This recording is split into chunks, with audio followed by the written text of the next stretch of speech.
Thanks, first of all, Rakesh, for organizing the talk. It's a pleasure to be here. Thanks for coming on a Saturday afternoon.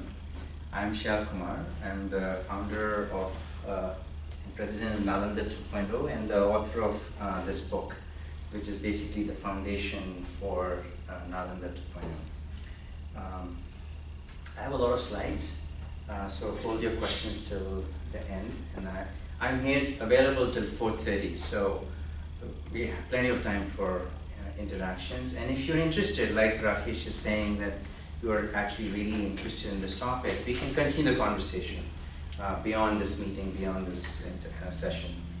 I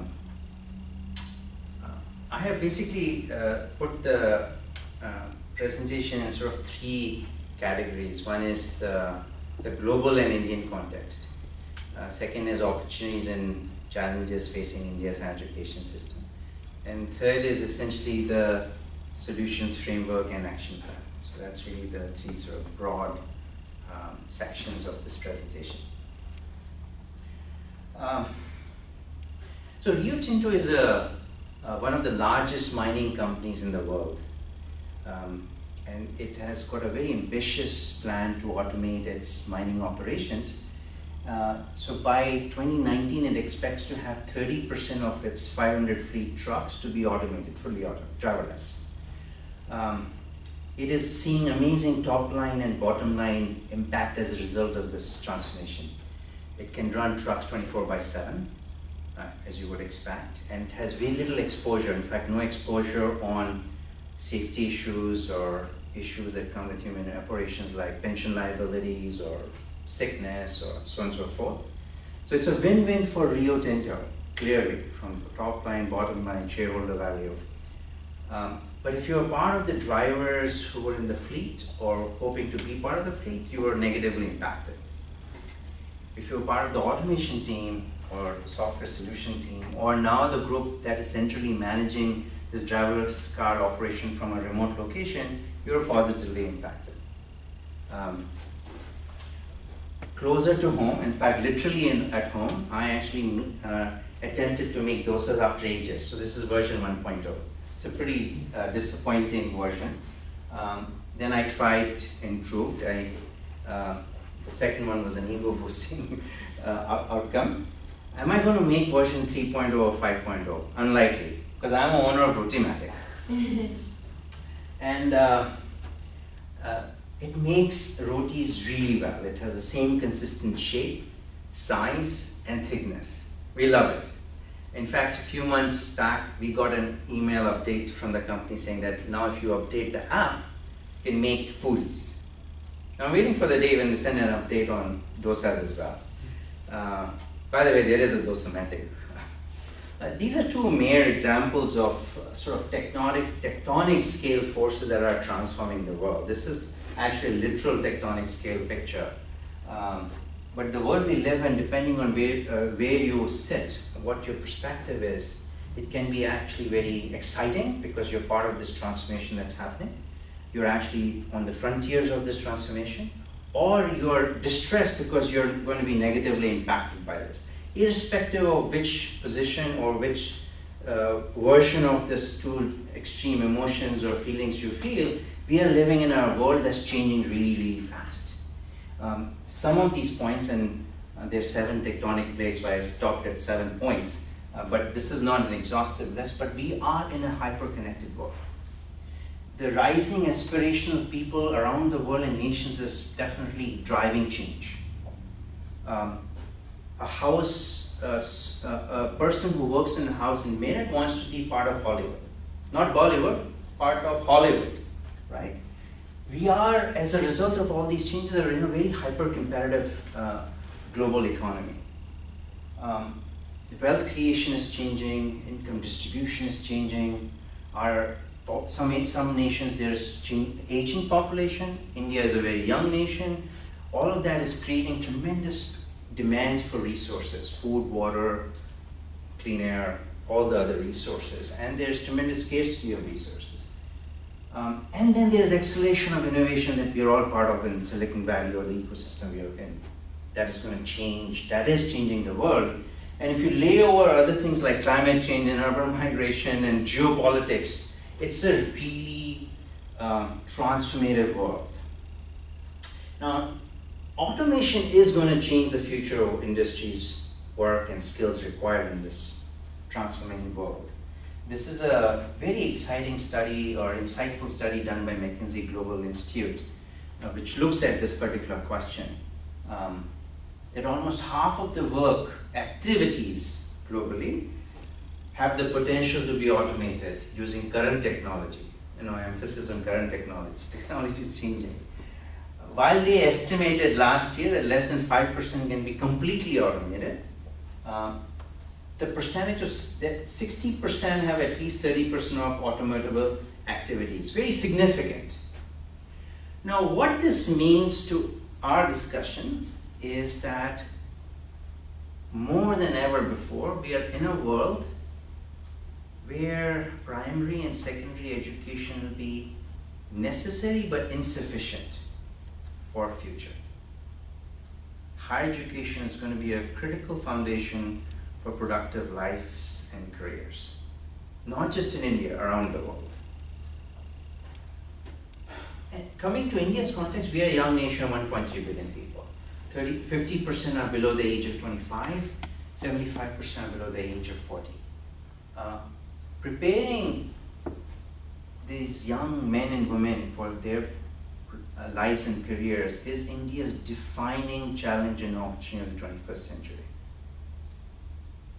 India also faces tremendous challenges that affect over 100 million people each. And each of these problems, and I'm not going to go over any one in particular, but are huge problems. In fact, we were talking about water problem. I have a slide on water. We are facing, and this is 2-year-old report, it's tremendous water crisis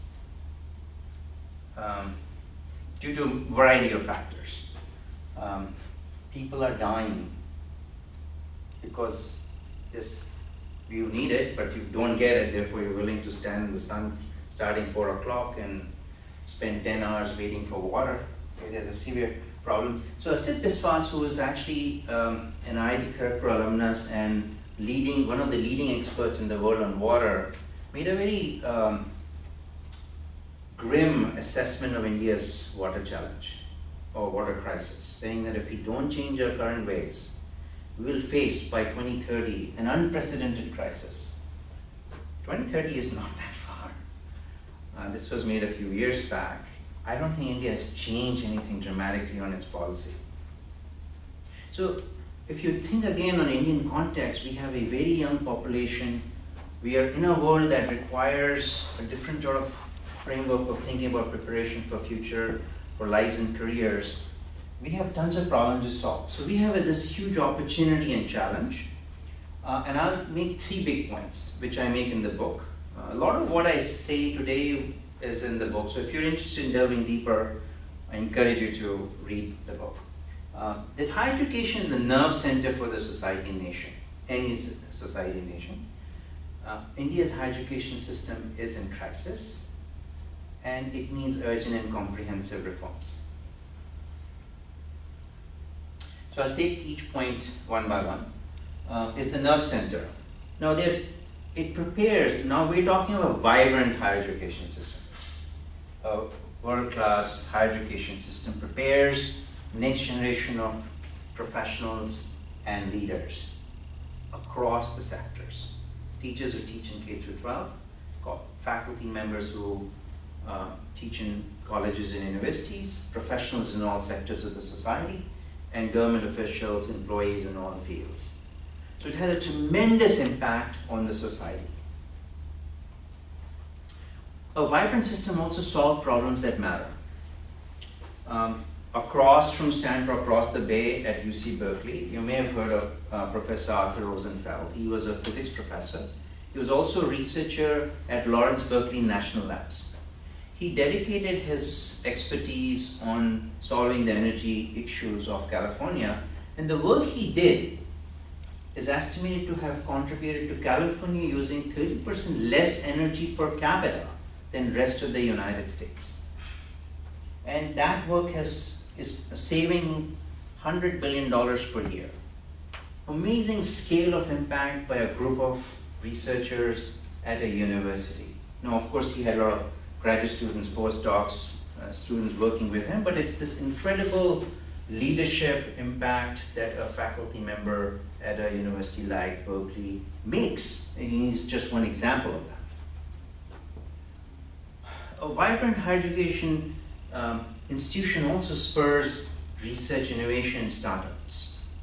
Right here in Stanford, right? This is our powerhouse of innovation.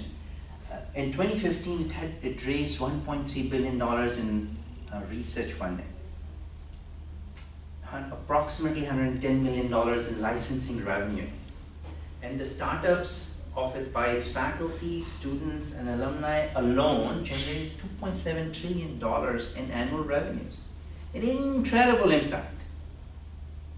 So if you put that frame of reference to the vibrancy, the outcome of a higher education system, it really creates this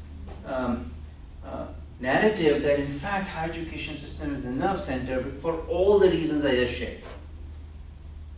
Now, one of the questions I get in all my presentations I make, so I will answer it right now. People talk about primary and secondary school. Shouldn't we start from there? Because unless you get somebody from the point of inception till they reach higher education, shouldn't we start from there? And my point is, yes, education across the pipeline is really, really important. You can't start just from higher education system. But given India's challenges and all the things I mentioned, if we can solve this problem, it will have a tremendous multiplier effect across all fronts. You can't solve this problem just sequentially. And of course, the teachers who go teach in K through 12 are actually being prepared and educated in current colleges and universities. Unless you sort of fix that enabler, you're going to continue to replicate the mistakes and problems in the system perpetually. Now, the second point I want to make is India's higher education system is in crisis. We have 0 world-class multidisciplinary research universities in India today.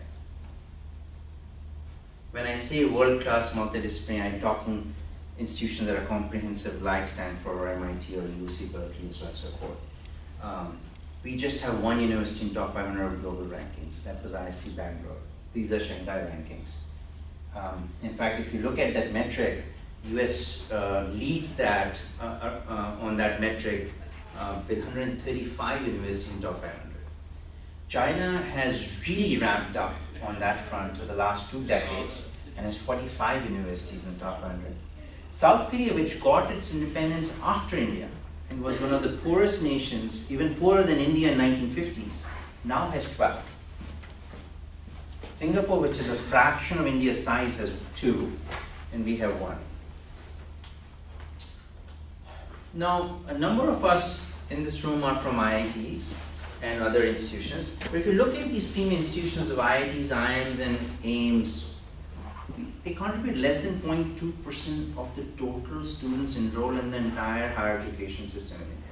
There are over 30 million people in India's higher education system. As a reference, IITs enroll 10,000 per year. It's a drop in the ocean, right, if you put it in perspective. There's such a severe shortage of good, great, excellent, high quality higher education institutions in India that parents are spending $50 billion a year. $40 billion per year is spent on private coaching alone. These are money spent to improve the students' chances to do better in school so they can do better, get into better, these premium institutions. $40 billion. And $10 billion is to send their kids overseas for higher education system. Put in perspective that $50 billion is 5 times more than the money government spends on higher education in India. So clearly we have got it's a signal of a huge crisis in India. Now, gross enrollment ratio is measure that says how many students are enrolled out of a total population that exists between 18 to 23 years. That's really it's a ratio. Enrollment over total population in the 18 to 23 years of life. India is 27%. It's come a long way, by the way, from the time it was independence. But we lag far behind most of the developed nations. You can see the remarkable progress that South Korea has made since its independence. So we again lag behind the world. Sorry.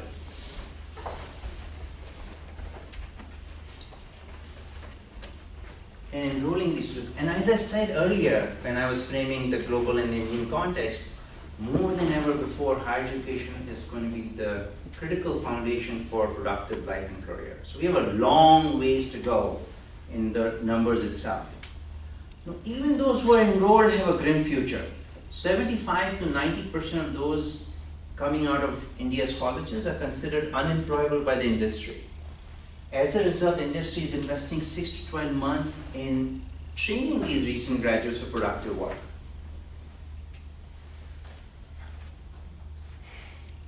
So if you put all these 6, 7 metrics that I shared with you, we have a huge crisis.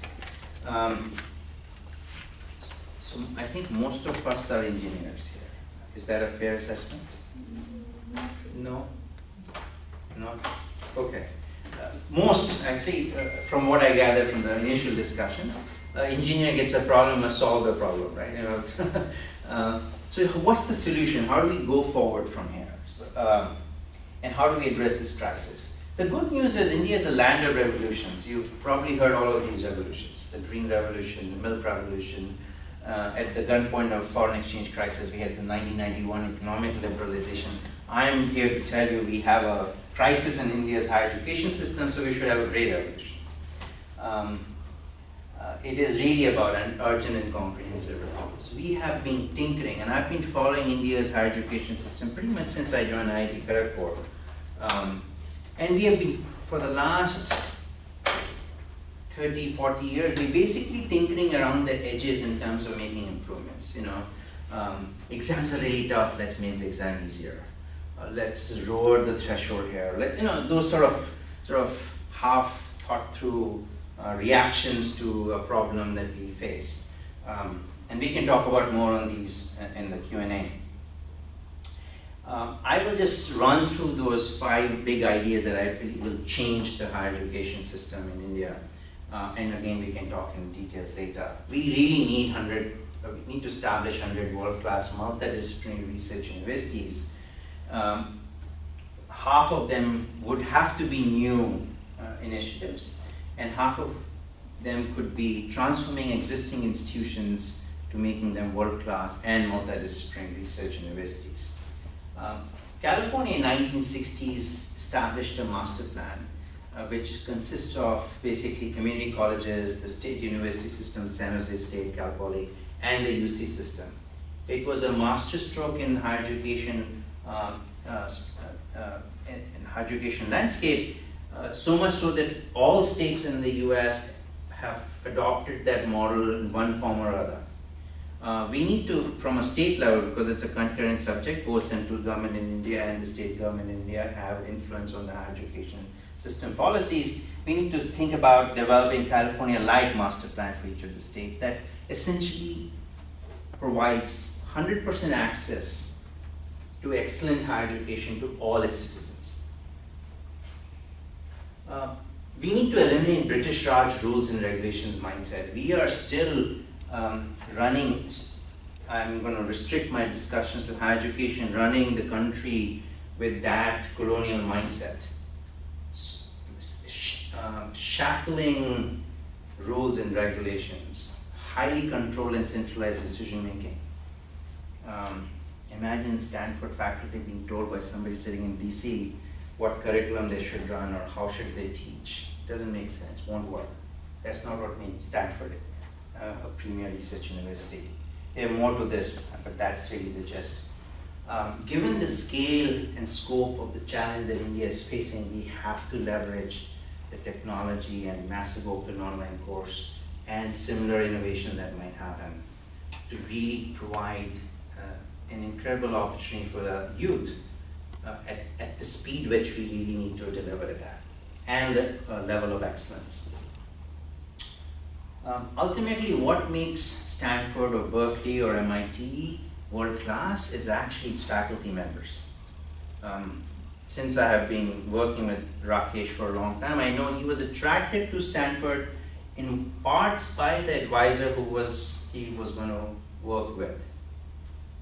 And that advisor obviously was doing something really cool, cutting edge, worthwhile, inspiring, that attracted somebody like Rakesh to join Stanford. So faculty members make great institutions.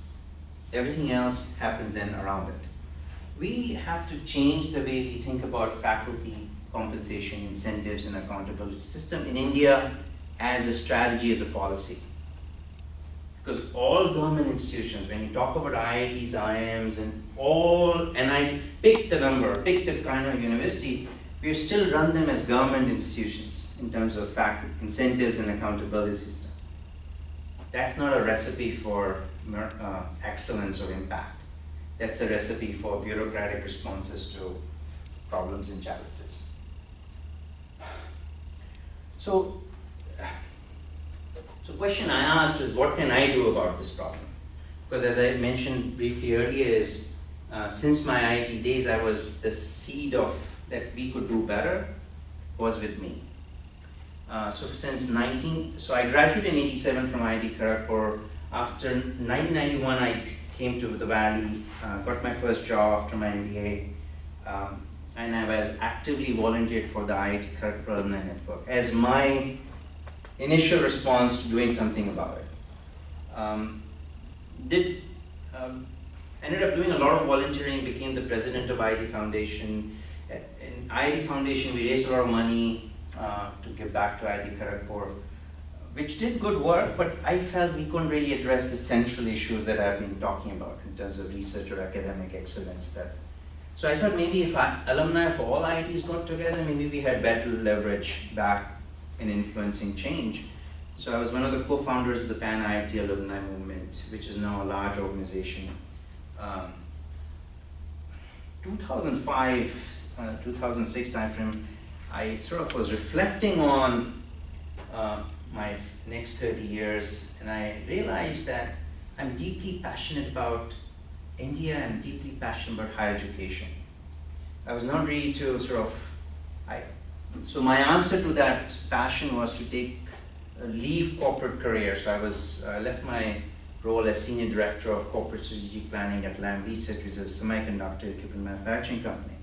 And I joined UC Berkeley. So I was in UC Berkeley for 5 years, and a year at UC San Diego. And in 2014, I decided to say, look, I've done everything I could as a volunteer. I was very fortunate to have been involved with India's higher education system when I was at Berkeley. I did that as an administrator in a premier research university. Let me take the bull by the horns and do something more direct, head-on. So I wrote a book, Building Golden India, How to Unleash India's Vast Potential and Transform its Higher Education System Now. Now was very important to me, which is why I actually did it full-time. So I left everything, committed full-time energy, resources. I realized that if I really care and believe in what I have been saying, I need to put my money where my mouth is and do it full-time, because writing a book is a really intensive, laborious process. So in 2015, I published this book. Was very humbled by the support I got from the entire community. So Desh Pandey was actually a IIT Madras alum. I know there are some IIT Madras alums here. He wrote the foreword for my book. A lot of IITians opened doors, connected me with people, because I actually interviewed over 100 stakeholders, industry executives, faculty members, young professionals, students in India and here, to sort of really understand, assess, and of course I read a lot of the research reports that were being published out of India on this whole topic. My book got actually a lot of great reviews in 2017 also. UC Berkeley professor, a Nobel laureate, he presented my book to Prime Minister Modi. So I was really humbled and honored. And I met a lot of people, by the way, as a result of this book, and then after the book, doing advocacy, meeting with Prime Minister's office and Niti Aayog and leaders in both state governments and central government, influencers and industry executives, I realized that it'll take more than writing a book to actually make this change happen. So while book was a great step forward, it put all the research in the public domain in some ways. It was not a sufficient condition for change. Inspired by Nalanda University of Ancient India, we established Nalanda 2.0. It's a non-profit organization. We established in 2016, and we just received the tax exemption, IRS tax exemption, and a few months back.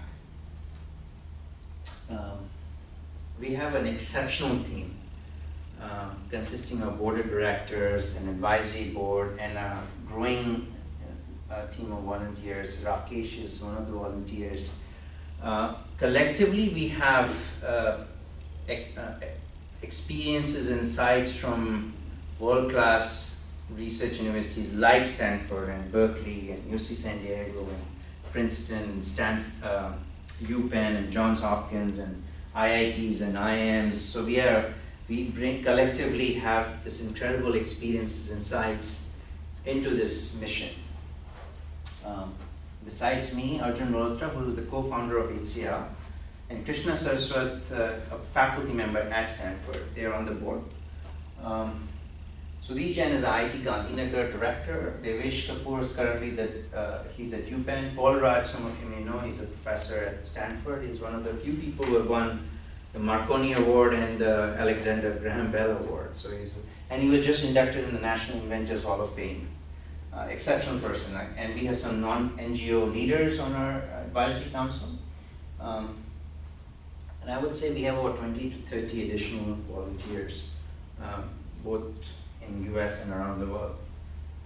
Our mission is to make an impact by educating stakeholders, informing policymakers, and advising on implementation. So the first premise is that before a problem can be solved, it must be first acknowledged. People must acknowledge it's an important problem to solve. So part of that is a lot of writing, presenting, discussions like these. So that's one thread. The other thread is informing policymakers. And I've been, again, very fortunate to meet all the key people, a large number of key people. And again, writing op-eds and things like that. So, and I really believe that the kind of changes that I'm proposing, the large-scale changes can be made quickly if they are effective at the policy level. So policy level interventions, I believe, are really, really important. They're very tough, but they're important because one switch can make a huge difference at scale. And the third one is really implementing something.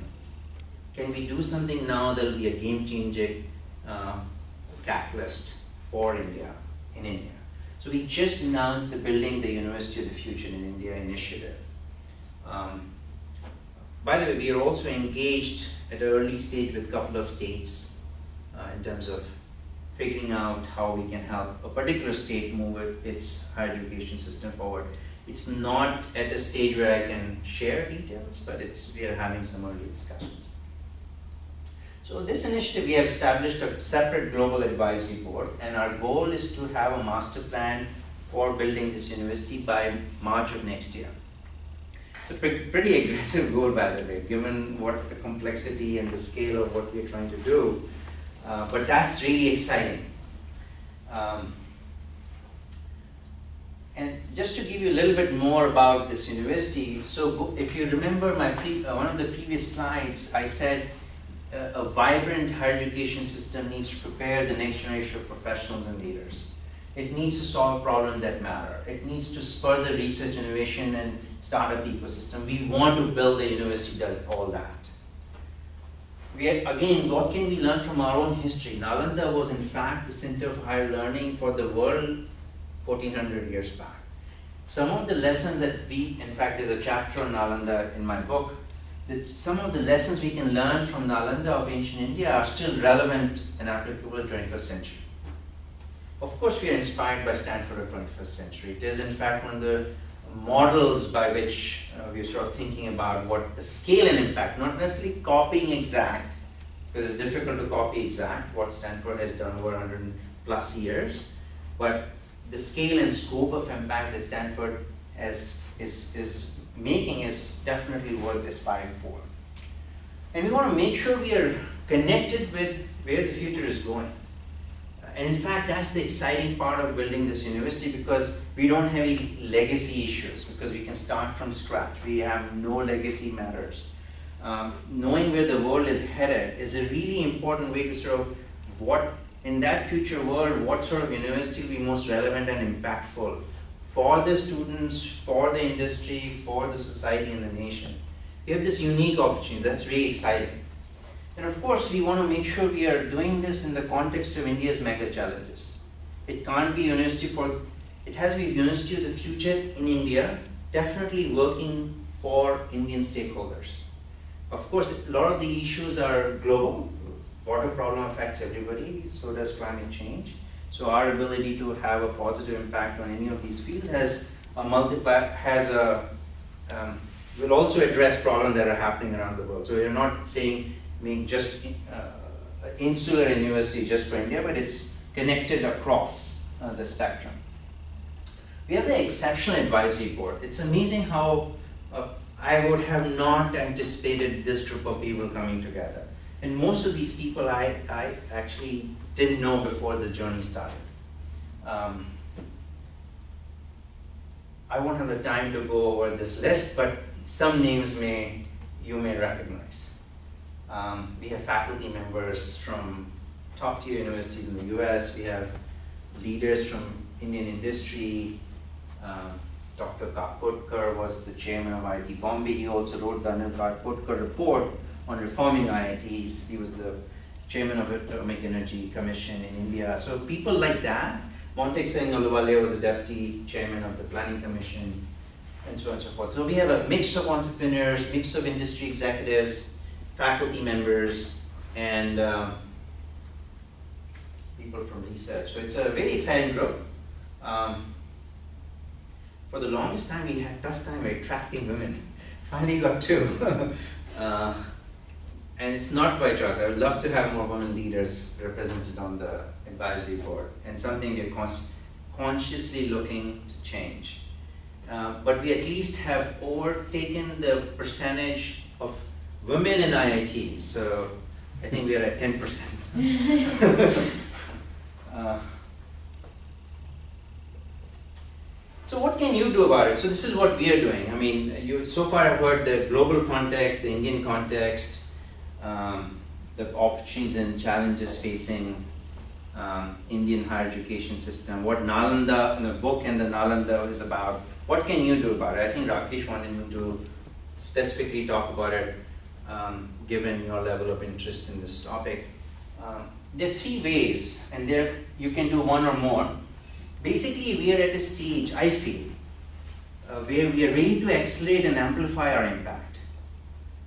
We have a very, we've gone through some various experiments, if you will, in the last, I would say, 2 years since we started.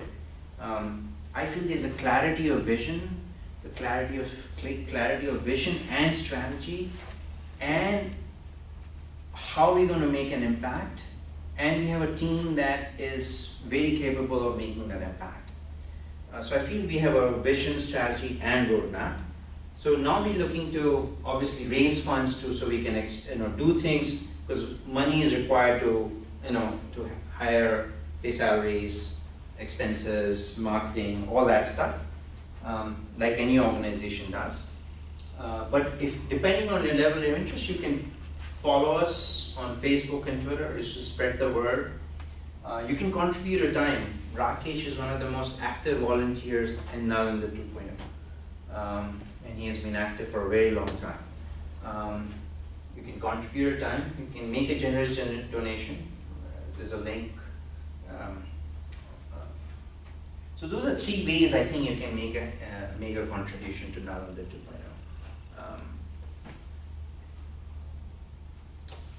Thank you.